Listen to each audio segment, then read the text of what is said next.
Based on NIDA-funded research, Beat the Street is a 5-part series on relapse prevention designed for urban recovering addicts. Through inspiring interviews with successfully recovering people, the series teaches viewers how to cope with common high-risk situations without picking up. Part 1, Street Smarts, introduces 8 specific strategies for staying clean and sober when returning home from prison or rehab. When I came out of treatment, I thought, everything was going to be hunky-dory. I mean, the world was going to applaud because I had finally done something with my life, and I was in for a rude awakening. The tapes point out common relapse traps for urban addicts on the street. I wanted to go back into the old neighborhood, and I wanted to drive down the street and see the fellas on the corners, and it was a trap. We learn how to cope with high-risk situations and create a positive lifestyle. Whatever you're going through, no matter what, you don't have to use today. Everyone interviewed is speaking from their own real-life experience. Even the narrators are recovering addicts, like Miles. Now that I'm in recovery 9 years, life is real different. I've got people's respect back, I've got my family back, and I've got myself back. All because I've been able to stay in recovery. This video series, Beat the Street, is going to teach you how to turn your life around too. It's about avoiding relapse to drugs and alcohol again, especially for those of us from urban neighborhoods. It's easy to stay clean and sober inside the institution, in a prison, or a drug program. It's what you do when you come out that determines your future. To begin, Part 1 presents 3 relapse stories and helps viewers identify the high-risk situations in each. We introduce new ways of coping without picking up. Next, Part 1 introduces 8 street smart skills that urban recovering addicts find essential to stay clean and sober in the city. The first street smart is learning to accept setbacks and disappointments in early recovery without resorting to drug use. I was incarcerated when I first came home. It was like really rough for me because I thought everything was gonna be the way I wanted it to be, And in a way I got discouraged in the beginning because I felt like, damn, I'm sober now and I'm trying to do the right things. Why things are not falling into place? Why are they taking so long? The tape models constructive ways to approach such discouragement. Here's a quick excerpt. So you can't expect just because you're in recovery or everything is going to come my way, because it's not. It's going to have, bad times and good times. And, I wish I had a better job. I wish I had a better car. I wish I had, But I've accepted that those things, if I stay in the right track and I keep on my recovery, they will come. Another segment provides strategies for dealing with the chronic stress of life in urban neighborhoods.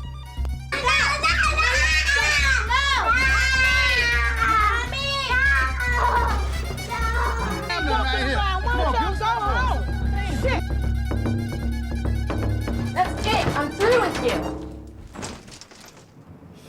Stress.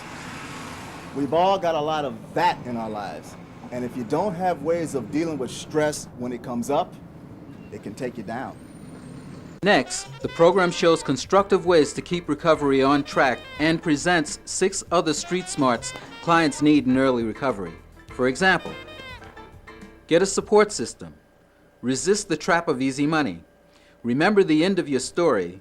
Avoid going back to the corner. Stay off all drugs and alcohol. And make a plan to handle drug offers.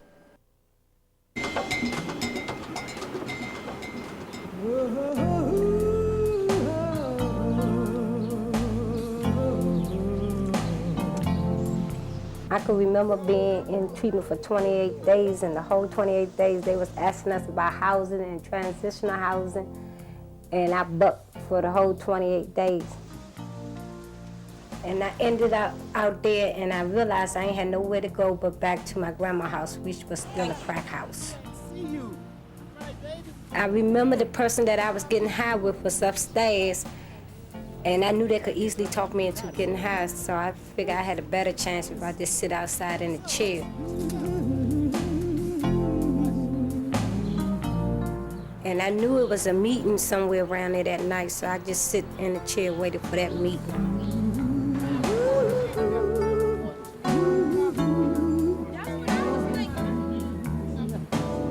And that's what I proceeded to do, was to find a meeting and somewhere to stay.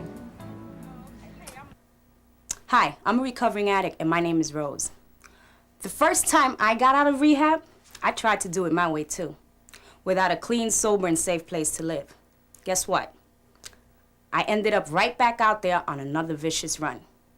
I'm lucky. I made it back. I know I have another run left in me, but I also know I may not have another recovery. That's what this program is all about. High-risk situations that come up in the first few weeks and months out of treatment or prison, and the steps that you can take to deal with them without picking up. Part 2 covers 7 topics essential for people just beginning their recovery. These include make a housing plan, avoid living with active users, get rid of any leftover drug supplies, keep yourself busy, break off with users and dealers, and prepare to handle triggers and cravings, from learning about them to taking active steps when cravings occur.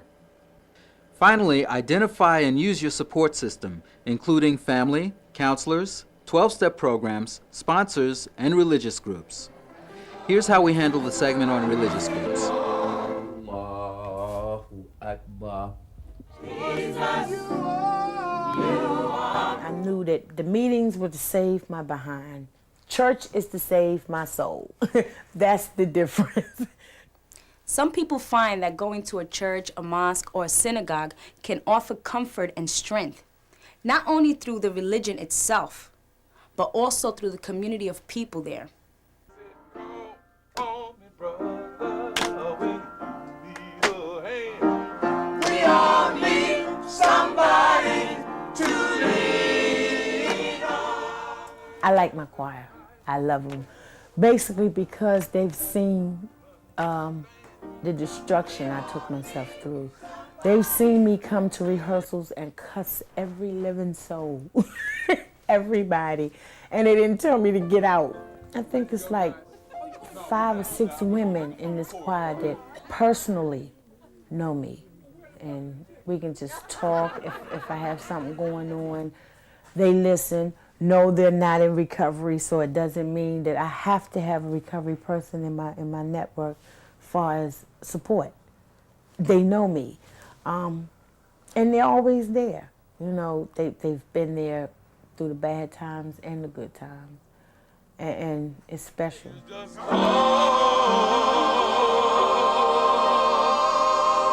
Call on me.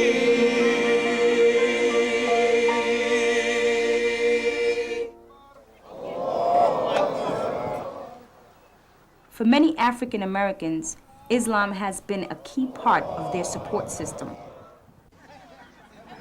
It's a religion and it's a way of life. The way it helps me throughout the week is that we have 5 prayers which we must make daily, and sometimes I don't make all 5 of those prayers, but the prayer is to keep me on a conscious contact with a God of my understanding. And oh Allah, help us to remember you and thank you so we serve you in the best possible way. Ameen.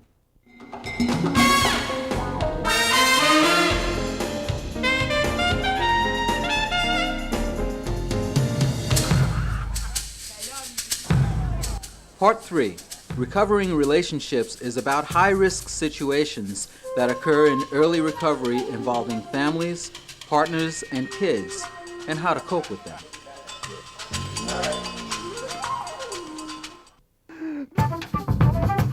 The first section, Blood Relations, deals with unsupportive family members, family that still uses, and winning back trust now that you are clean and sober. Well, I thought my family was going to give me a big Tina's Clean celebration. You know, I thought they were going to come pick me up from treatment, roll out the red carpet. We were going to dinner, you know, and call all the family members, come home because Tina's clean now, you know. And they were like, they said, you cannot come here, you know. You cannot come here. You have done too much damage. You have to show us, you know. And basically, what they were telling me was that for real, I had to show myself, you know, and that they weren't going to carry me any longer. You know, I had hurt my family terribly. How did Tina cope with her family's distrust without picking up? She did 2 things. First, she gave it time.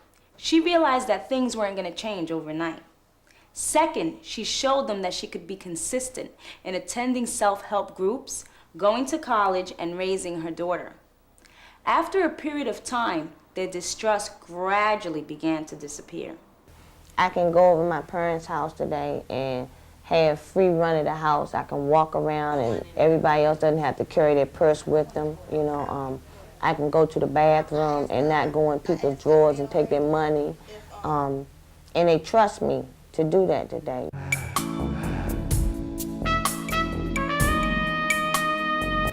Intimate Connections addresses problems in love relationships. Viewers are taught to avoid new involvements for the first year of recovery, to refuse to return to abusive relationships, and not to be abusers themselves.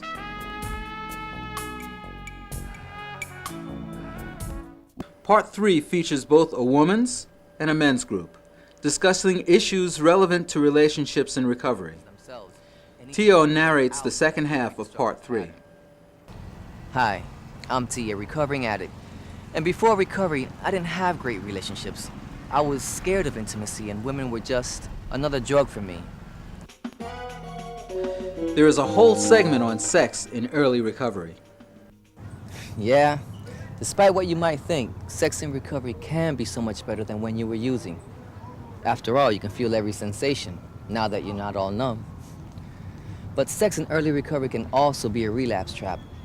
For instance, because sex and drugs have gone together so many times in our past, having sex now can trigger cravings to get high.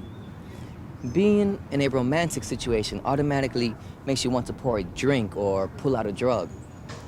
Avoiding relapse means having to find a way to cope with that old association and changing it. Just setting the mood for me. It was more like, okay, now what do I do to set the mood, you know? Do I pour water in the glass instead of wine, or, you know? Role models talk of having only safe sex in recovery and address the challenge of insisting on condom use. Finally, Coping with Kids presents 6 key points for parenting in recovery. The first of these is to forgive yourself for past mistakes and be the best parent you can today.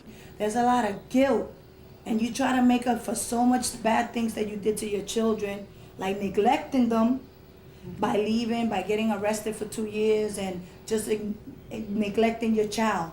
You know, leaving them with the wrong people, not even realizing, damn, that's my baby. But it does no good to continue punishing yourself for the past. You must forgive yourself and move on to become the best, most responsible parent you can today.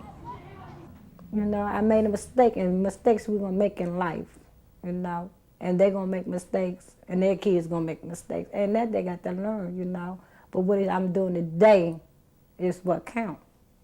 The other suggestions for parenting in recovery include: don't try to buy your kids love. Take whatever responsibility you can today. Be consistent in your efforts. Relationships don't heal overnight. Get professional help when you need it. And create a nurturing home.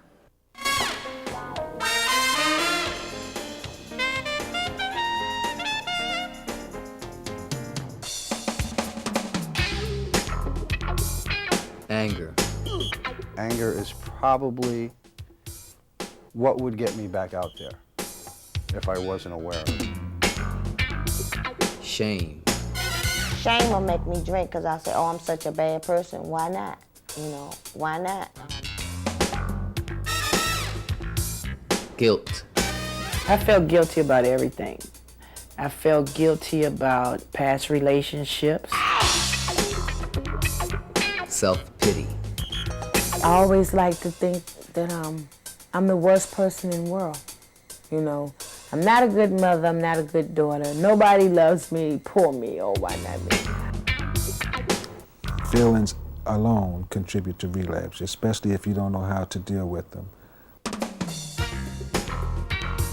Part 4, Catching Feelings, narrated by Tio, presents new ways of coping with difficult emotions in early recovery without picking up. I know when I was out there, I didn't handle my feelings too well. Because if I felt something I didn't like, I used. And you probably did too. But now that we're clean and sober, those feelings are going to be coming back. Answer for everything. Next, the program shows a reenactment of David changing his old ways of dealing with rage by removing himself and calling on his new support system to help him calm down. We'll talk later. The segment on tools for dealing with feelings illustrates 3 important coping skills. Just sit through feelings and don't pick up. Get emotions out by talking, crying, or writing about them. Or find some physical release. The tape presents role models to help men express their feelings.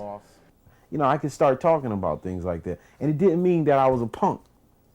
It meant that I was a man. That was the real sense of being a man, that I can say what's on my mind.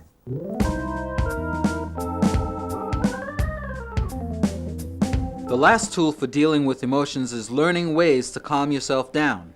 The tape shows examples of how to do this. 4 emotional danger zones are then presented, with ways to cope with each one while staying clean and sober.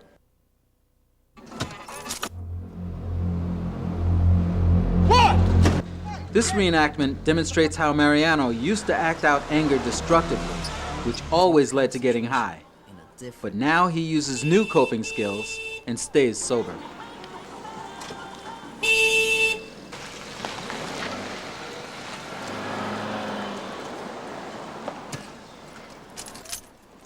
Grabbed out my little notepad and I started writing. And the first thing that I put down is, God, please help me write, and please help me look at myself. And from there on, everything else flows. Our interviewees describe coming to terms with shame related to past behaviors. And both men and women discuss how to cope with feelings resulting from sexual abuse.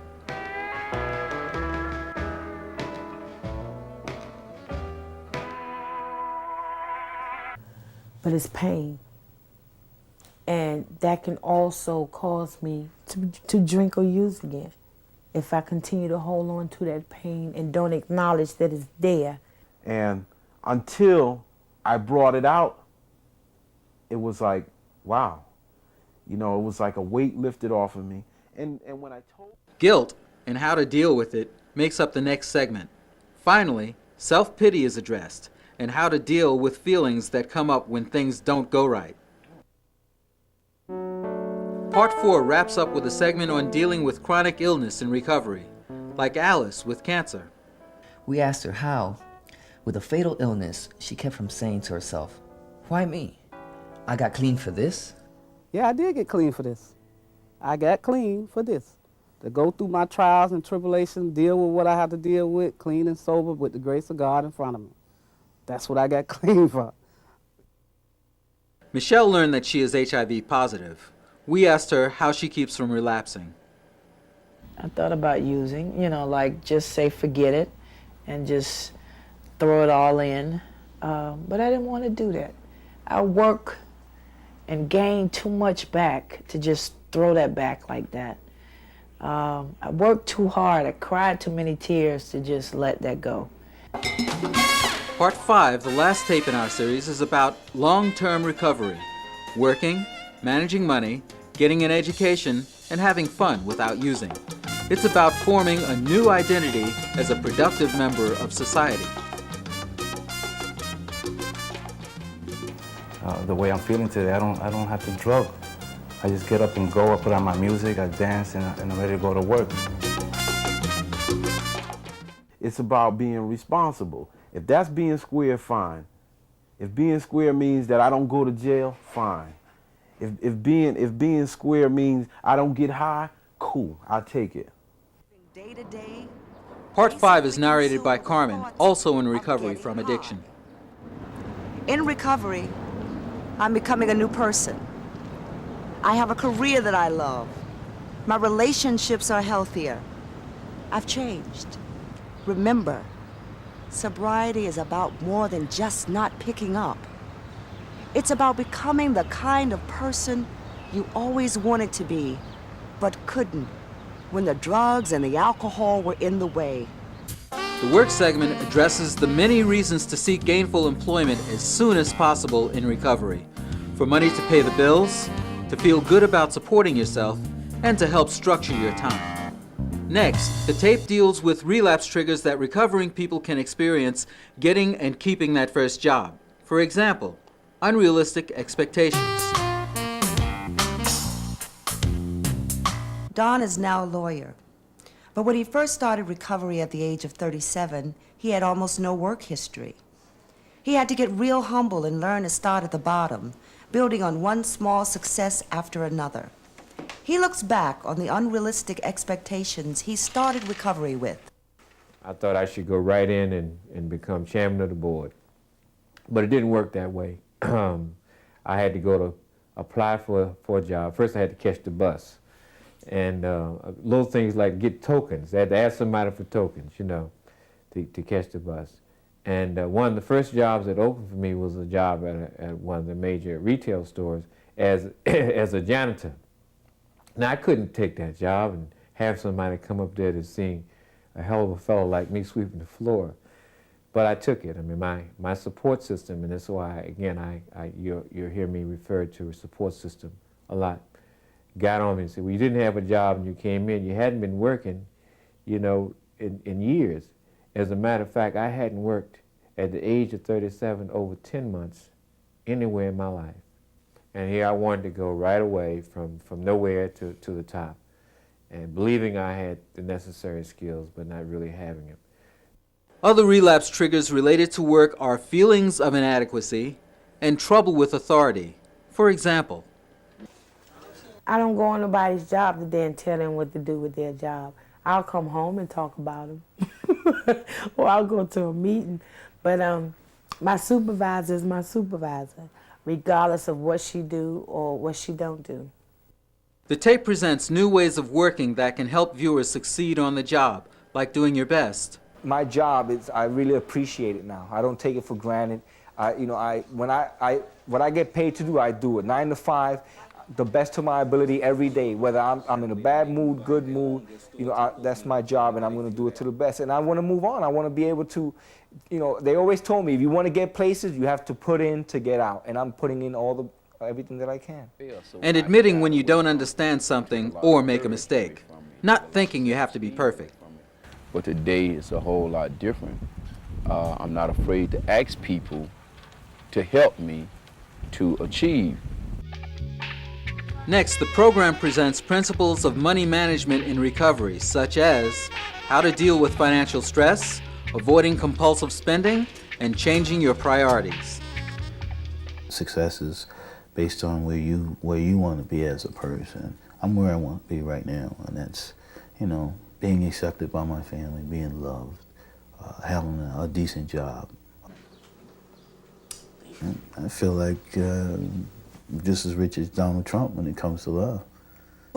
Viewers are also taught to spend on needs, not just wants, to put any extra money in the bank and get help understanding basic money management. The school segment features 4 recovering people who are furthering their education. Papa, who was illiterate when he started recovery, is now reading at an 8th grade level. Sheila, who's getting her GED despite her fears and feelings of inadequacy. Tina, who's enrolled in college since coming into recovery and is studying to become a teacher. And Don, who never held a job until age 37 when he came out of prison, then went to law school part-time for 10 years and became a licensed attorney.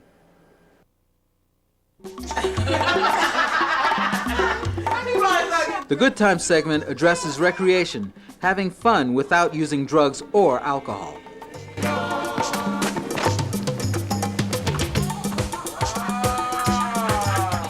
These role models tell how they've hooked up with positive people to have some of the best times in their lives, how they've tried out new activities, challenged themselves, and given back to the community through volunteer work.